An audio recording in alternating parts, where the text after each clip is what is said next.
Bonjour à tous, j'espère que vous vous portez bien. Moi ça va, impeccable. Euh, je suis actuellement toujours sur la lecture de mon livre, je veux dire du livre de Shed Holmes, La prodigieuse machine à vendre. Donc, c'est un livre qui donne un peu les différentes clés pour augmenter les performances de vos équipes en entreprise. Et on met énormément l'accent sur la formation. Euh, une équipe sans formation est une équipe qui s'hasarde un peu sur le marché. En d'autres termes, la formation nous apprend beaucoup de choses. Lorsque vous travaillez dans une entreprise, profitez au maximum des formations que vous pouvez acquérir. Que ce soit en management, en gestion du temps de travail, en gestion des performances, en gestion de projets. En toute chose, profitez toujours des formations. Même des formations secouristes, gestes, premiers secours. Euh, Profitez de toutes les formations que vous pouvez obtenir pour enrichir votre CV et votre culture personnelle. C'est très important. À l'aube d'aujourd'hui, nous sommes dans une nouvelle ère.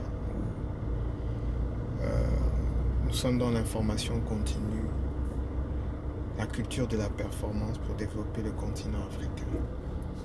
Pendant plus de 40, 50, 60 ans, on s'est laissé dominer par les entreprises étrangères.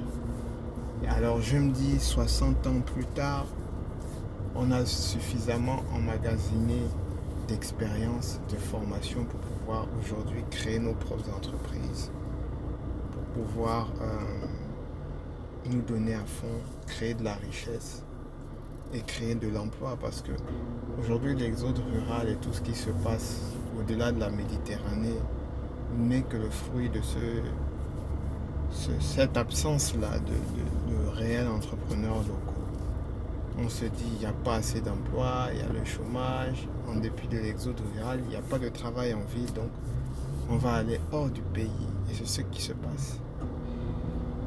La politique, pour moi, appropriée, consisterait à créer un peu plus d'entreprises locales, ralentir au maximum la fuite des cerveaux en mettant à disponibilité les infrastructures nécessaires. Vous ne pouvez pas concevoir que vous créez votre structure et vous rencontrez tous les problèmes du monde pour la faire fructifier.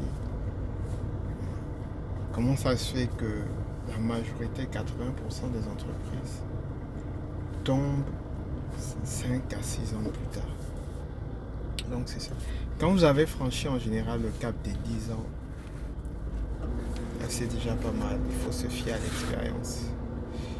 Donc je ne dis pas qu'il faut chasser des entreprises étrangères. Mais je suis plus sur le fait d'essayer de travailler sur des entreprises sous-régionales, c'est-à-dire peut-être des investisseurs africains dans nos pays africains. Après, on peut, dans certaines conditions, solliciter l'expertise occidentale entre parenthèses. Mais dans un premier temps, il faut qu'on développe de plus en plus l'entrepreneuriat en Afrique, qu'on mette en place toutes les mesures d'accompagnement qui feront en sorte que les jeunes entrepreneurs puissent développer leur structure et continuer à devenir fortes. Voilà, c'était un peu mon message de la journée. J'espère que j'ai pas été trop long. Je suis Chris Michel Bitegué, directeur général des Fata Consulting.